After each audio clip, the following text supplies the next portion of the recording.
Olá, professores e professoras, sejam muito bem-vindos e bem-vindas a mais um planejamento de aula de programação. Eu sou a Isabela Soares, eu sou formadora aqui na Start by Alura e eu vou fazer minha audiodescrição. Eu sou uma mulher de pele clara, eu tenho cabelos castanhos curtos e cacheados, eu tenho olhos verdes e hoje eu tô vestindo uma blusa de frio bege. E eu não tô sozinha nesse momento de hoje eu tô muito feliz em dividir esse planejamento de aula com a Nick. Tudo bem, Monique? Oi, Isa, tudo bem? Olá, professores, eu sou a Monique Caldeira, eu também sou formadora aqui na Start by Alura. Eu sou uma mulher de pele clara, cabelos castanhos, curtos e cacheados, tenho olhos castanhos, e hoje estou vestindo uma camiseta cinza, né? E eu estou muito feliz em fazer parte desse planejamento de aula com você, Isa. E no planejamento de aula de hoje, né, a gente vai falar um pouco sobre inteligência artificial na educação, né, conceitos e aplicações. E, Isa, o que é esperado, né, que o professor saiba ao final desse planejamento de aula? Boa, Nick. Então, ao final desse planejamento de aula, professores, é esperado que vocês conheçam os tipos de inteligências artificiais e como que elas estão presentes no dia a dia de vocês e como vocês podem utilizar a inteligência artificial generativa para criar artefatos para melhorar o seu dia a dia como educador. E aí, para isso, a gente vai deixar alguns questionamentos aqui para você ir refletindo. E se a inteligência artificial virasse sua aliada em sala de aula? Onde será que ela poderia te ajudar? De repente, você pode utilizar, como que eu posso, utilizar então ferramentas de inteligência artificial para me ajudar, independentemente das especificidades da minha turma? Como que eu posso potencializar meu trabalho com ferramentas de inteligência artificial? E como será que seria ter um copiloto no planejamento, no feedback e até na personalização do conteúdo para os estudantes? A gente vai responder essas perguntas para vocês ao longo desse planejamento, mas por enquanto a gente vai ficando por aqui.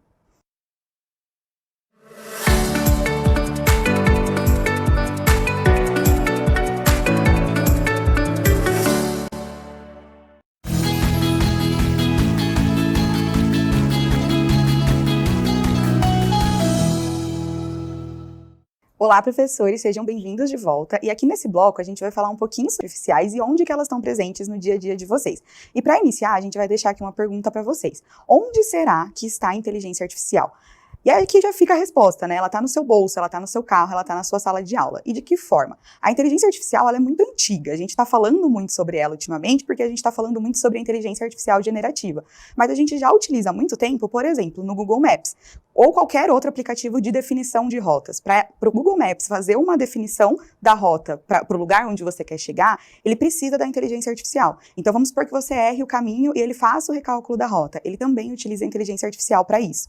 Um outro lugar que a gente utiliza são nas nossas redes sociais. Aqui a gente utiliza um monte. Por exemplo, quando a gente recebe aquele anúncio personalizado, então eu pesquiso alguma coisa e depois começa a aparecer para mim. A inteligência artificial é responsável por isso. Ou mesmo quando eu posto a foto de alguém ou um vídeo que tem alguém e ela já me dá uma sugestão de marcar determinada pessoa, porque ela fez esse reconhecimento facial. Ou mesmo numa moderação de conteúdo. Então, esse conteúdo é um conteúdo impróprio. Tudo isso é feito a partir com a inteligência artificial. A gente também utiliza a inteligência artificial há muito tempo na tradução de idiomas. E aqui, tanto para a gente poder, por exemplo, traduzir algo que eu falei na forma oral para a forma escrita, ou mesmo para fazer uma tradução que seja contextualizada e não uma tradução palavra por palavra. Porque a gente sabe que alguns termos que eles existem no português, eles não existem em outras línguas, né? E também utilizamos em, por exemplo, reconhecimento facial. Então, vamos supor que eu quero os celulares que têm o desbloqueamento do aparelho por facial. Ele consegue reconhecer quem é a pessoa e se realmente é uma pessoa que está ali na frente. E aí a gente tem alguns tipos de inteligências artificiais. Eu queria que a Nick falasse um pouquinho sobre elas pra gente. Tudo bem, Nick? Tudo sim, Isa. De um modo muito simples, né, a gente pode dizer que nós temos a IA, né, a inteligência artificial preditiva, que ela prevê, né, enquanto a inteligência artificial generativa, ela vai criar e ela vai gerar conteúdo também. E quando a gente fala, né, de inteligência artificial preditiva, podemos falar que ela analisa dados para prever comportamentos ou resultados, né? Por exemplo, quando entramos em um streaming de filmes, escolhemos um filme, série, documentário para assistir, e aí da próxima vez que a gente entra novamente, né, nesse mesmo streaming, ele dá alguma sugestão para a gente baseado no que a gente viu anteriormente, né? Então tem uma certa semelhança entre os títulos que foram escolhidos. E já a inteligência artificial generativa, ela vai criar algo novo com base em dados e padrões, tá? E aqui a gente pode utilizar a IA para gerar textos, imagens e até mesmo músicas, né, se a gente quiser. E para isso a gente cria os prompts, que é uma instrução, né, que nós damos para a nossa IA generativa, e ela retorna para a gente uma resposta, né, com base nos padrões e conhecimentos que ela já tem. E, Isa, eu sei que você trouxe alguns exemplos, né, de IA generativa, né? Quais seriam esses exemplos? Boa, Nick. Então, alguns exemplos de IA generativa, acho que o mais famoso, né, que a gente mais vê aqui em geração de texto é o ChatGPT. Então, que é uma IA que gera texto e que também gera imagens, mas ela é mais comumente usada para a geração de texto. A gente também tem o Maritaca. O Maritaca é uma inteligência artificial brasileira. E, professores, vale lembrar que vocês também têm acesso ao Copilot, que também é uma inteligência artificial que vocês têm acesso, que vocês podem utilizar no dia a dia de vocês. A gente também tem algumas inteligências artificiais generativas que faz a geração de imagem. E aqui a gente trouxe 2 exemplos para vocês, o Ideogram e o Canva. O Canva tem essa possibilidade da gente utilizar a inteligência artificial para poder gerar algumas imagens. E aí a gente também trouxe exemplos de inteligências artificiais para geração de vídeo. Então aqui a gente trouxe o Runway e o Pictory, tá bom? E aí, a gente queria trazer aqui um pouquinho para vocês, deve estar se perguntando, mas tudo bem, e aqui na sala de aula, o que será que a inteligência artificial generativa pode fazer por mim?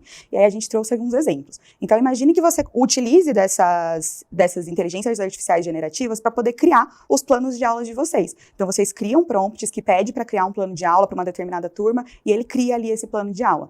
Ou para fazer as apresentações que vocês podem utilizar com os estudantes. Você pode gerar os tópicos e pedir, por exemplo, um slide sobre Revolução Industrial. Você também pode pedir para criar atividades. Então, a gente sabe que é muito importante que a gente crie atividades e exercícios para os nossos estudantes. Você pode pedir um prompt para que crie algumas atividades num determinado assunto. E também estratégias didáticas. Então, você pode falar, eu vou fazer essa aula, eu queria utilizar alguma metodologia ativa. Então, usar gamificação, sala de aula invertida, aprendizagem baseada em projetos, enfim, o N números de aprendizagem, metodologias ativas que a gente tem. Você pode pedir um auxílio para a IA generativa para te ajudar nesse processo. Aqui a gente trouxe um pouco de possibilidades para vocês e a gente volta daqui a pouco com algumas dicas, boas práticas para você, para o seu dia a dia.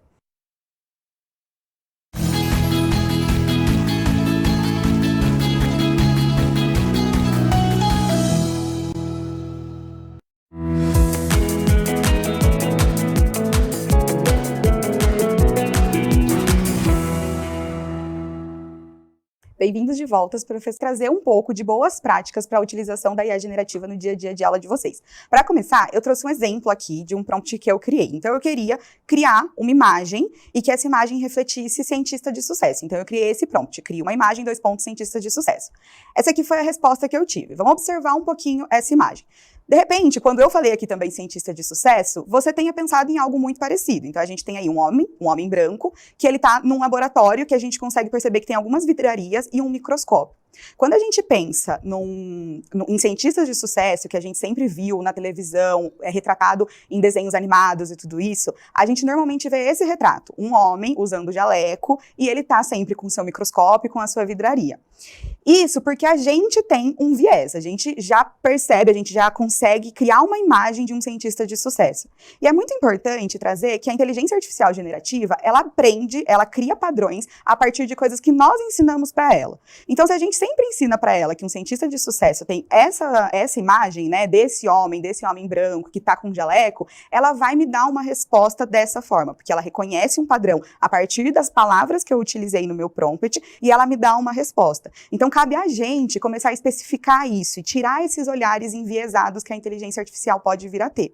E aí, Nick, será que você consegue falar um pouquinho pra gente, caso a gente queira trocar, a gente queira uma mulher como uma cientista de sucesso? O que a gente precisaria fazer aqui? Boa, Isa. Nesse caso, a gente poderia fazer a edição desse prompt, né? Para isso, basta a gente clicar naquele lapisinho, né, que fica dentro do prompt, e aí ele vai abrir a caixa para a gente poder editar. E vai aqui uma boa prática, professor. Caso você queira uma adaptação do prompt original, aqui no caso, adicionar o termo uma, né, para a gente criar uma cientista de sucesso, nós podemos simplesmente adicionar essa informação a esse prompt, né? Mas agora, caso você queira mudar totalmente o assunto, por exemplo, se você quisesse que o chat ele criasse convite de aniversário, né? Aí a sugestão é realmente que você abrisse um chat novo. E no caso aqui, eu vou alterar o texto, né, para criar uma imagem de uma cientista de sucesso, para ser uma mulher agora. E quando eu enviei esse prompt como resposta, ele retornou para a gente uma imagem que está aqui aparecendo na nossa apresentação. O que a gente pode perceber aqui são muitos dos vieses que a Isa trouxe, né, anteriormente. Eu ainda tenho uma pessoa branca com jaleco em um ambiente de laboratório, né, mas agora eu deixei o contexto um pouco mais específico, né. Eu falei que eu queria uma cientista. E se eu desse mais informações para o chat, por exemplo, qual tipo de cientista é? trabalha com dados, que trabalha com matemática, ou é um cientista social, por exemplo. Ele iria produzir imagens mais contextualizadas pra gente, né? E isso acaba levando a gente a uma pergunta, né, Isa? Qual seria essa pergunta? Boa, Nick. A gente pode então perguntar como será que eu consigo criar bons prompts, né, para poder ter respostas mais adequadas ao que eu quero. Então, a primeira dica, seja específico, evite ser vago, diga exatamente o que você quer. Então, se você quer uma cientista que seja mulher, que esteja em um determinado ambiente, peça isso para o chat, porque quanto mais específico você for, melhores resultados você vai ter. Revise o conteúdo que foi criado pela inteligência artificial. É muito importante, professor. Esse papel de fazer a curadoria do material é um papel de vocês. Então, é importante que vocês façam essa revisão do conteúdo que a inteligência artificial criou para vocês. Caso você não esteja de acordo, edite o prompt. E você também pode fazer alterações sem depender da inteligência artificial. E utilize os termos corretos para poder fugir dos vieses. É muito importante que você utilize os termos socialmente corretos e politicamente corretos, né? Então, evite trazer termos que já carreguem algum preconceito com ele. Então, por exemplo, ao invés de você utilizar o que você pensa ou cria uma imagem de um índio, peça para colocar alguma coisa como povos originários ou povos indígenas, porque a gente sabe que o termo índio, ele já carrega um preconceito com ele. E isso é nosso papel. A gente usa a nossa expertise como professor para a gente conseguir gerar prompts que vão ser mais adequados para a sala de aula. E aí, Nick, você consegue trazer um pouquinho sobre como a gente consegue, o que a gente pode fazer como plano de aula e tudo mais para ajudar os professores? Boa. Aqui a gente vai mostrar 2 instrumentos que os professores eles precisam criar para suas aulas e que o chat ele poderia ser um grande aliado, né? Os planos de aulas e atividades. E a gente vai trazer aqui algumas boas práticas, professor, para a criação de planos de aulas com o chat GPT, por exemplo. E o principal seria detalhe o contexto, né? Então é importante que o chat ele saiba quantas aulas você terá para trabalhar o assunto, o tempo de cada aula também é muito importante, qual a metodologia que você quer utilizar e por aí vai. Você também pode pedir formatações de saída específicas, né? Então, ao invés do chat ficar criando um texto corrido com o conteúdo do plano de aula, ele já pode oferecer tudo organizado para você em tópicos ou até mesmo em momentos de aula, né? Também defina um ponto de partida e vá refinando até chegar ao resultado esperado. Faça esse trabalho de editar o prompt, como a gente trouxe anteriormente, a cada saída. E aí você pode ir refinando ainda mais o seu prompt até chegar naquele resultado que você espera. E também reaproveite alguns prompts, tá? Mas não se esqueça de fazer as alterações necessárias. Você pode até mesmo mudar o plano de aula do prompt para gerar outro. Mas analise se vai fazer sentido para o seu contexto atual, tá? Então não deixe de adaptar. E por fim, peça para a IA sugestões de adaptações de atividades para estudantes, né, com alguma especificidade. Então a IA ela pode ser uma aliada para as aulas mais inclusivas. Então você pode pedir adaptações de atividades para os estudantes, né, que tem um tipo de especificidade também, vai ser muito útil. E Isa, no caso de exercícios, né, quais seriam as boas práticas que esse professor poderia aplicar? Boa, Nick. Então, no caso de exercícios, professores, uma primeira boa prática é que você utilize algumas técnicas, que é a one shot ou a few shot, para direcionar as respostas da inteligência artificial. O que são essas técnicas? A one shot é eu dar um exemplo para o meu chat que é um exemplo bom ou um exemplo ruim. Então, vamos supor que eu queira exercícios de adição e subtração de números inteiros de 1 a 10. E aí, quando eu peço isso, ele me dá uma lista de exercícios que tem ou adição ou subtração, que eu consigo ver aqui, né? E aí, eu quero, na verdade, utilizar tanto adição quanto subtração nos meus exemplos. O que eu posso fazer? Eu posso usar essa técnica one shot, que é eu falar, olha, bom, é 5 menos 3 mais 9. Esse é um tipo de exercício que seria bom. E aí ele vai me dar uma lista de exercícios bons. Eu também posso utilizar a técnica few shot, que aí eu tenho vários, eu posso dar vários exemplos. E aí eu consigo colocar exemplos bons e exemplos ruins. E eu também posso dar um exemplo contextualizado, para que aí ele gere exemplos de exercícios contextualizados também. Outra boa prática é pedir para o chat criar um exercício por vez, ao invés de ficar pedindo para ele criar vários, porque aí tem menos chances dele errar. E, por fim, transformar habilidades que estão descritas na BNCC em itens avaliativos detalhados e com diagnósticos claros. Isso pode te ajudar bastante no seu dia a dia. E aqui, professor, para a gente ir encerrando, eu queria trazer alguns pontos importantes. A inteligência artificial ela é uma ferramenta muito rica e ela pode ser utilizada para potencializar o nosso trabalho. Só que a gente não pode delegar 100% da nossa criação para a inteligência artificial, porque ela está sujeita a erros, vieses e preconceitos, como a gente viu aqui. Então, é muito importante que a gente sempre tenha em mente que a inteligência artificial é uma máquina. Nós somos os seres humanos, então a gente precisa utilizar da nossa criatividade, da nossa experiência para apoiar os nossos estudantes. Nick, eu sei que a gente tem um conteúdo, né, sobre inteligência artificial. Você consegue falar dele rapidinho? Temos sim, Isa. Os professores eles podem ver mais informações na formação docente de inteligência artificial na educação, conceito e aplicações. E lembrando, professor, que essa é uma formação só para vocês, tá, professores? Para te apoiar em como utilizar a inteligência artificial no seu dia a dia de sala de aula. Por isso, não tem uma unidade para os estudantes, tá bom? E essa formação ela está na trilha geral, né, da formação geral.